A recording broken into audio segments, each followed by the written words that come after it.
Kinerja pemerintah Provinsi Aceh dinilai tidak efektif dan belum maksimal mengatasi persoalan yang terjadi.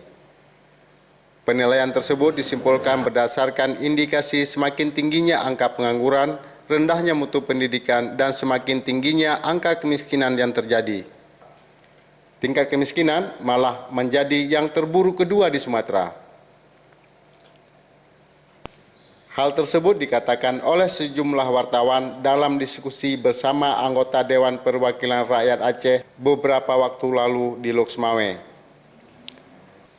Agam Khairullah, salah seorang wartawan, menyebutkan dana alokasi khusus yang diterima Provinsi Aceh belum bisa mengangkat tingkat ekonomi karena penggunaannya tidak tepat sasaran.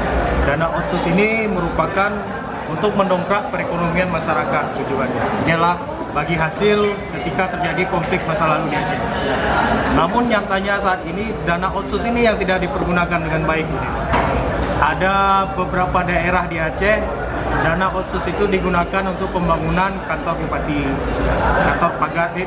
pagar kantor bupati. Itu ada beberapa daerah. Kemudian ada daerah lain lagi, dana otsus ini dipergunakan untuk kepentingan-kepentingan tertentu.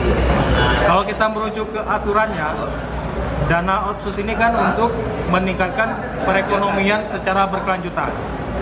Misalkan ada pembangunan pabrik yang bisa menampung tenaga kerja, membuka lapangan kerja baru, sehingga bisa terciptanya kemandirian di sektor ekonomi.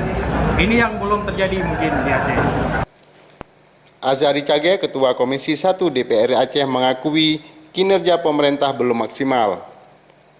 Ia mengatakan hanya satu kebaikan yang ada di pemerintah saat ini, yaitu soal keterbukaan informasi publik.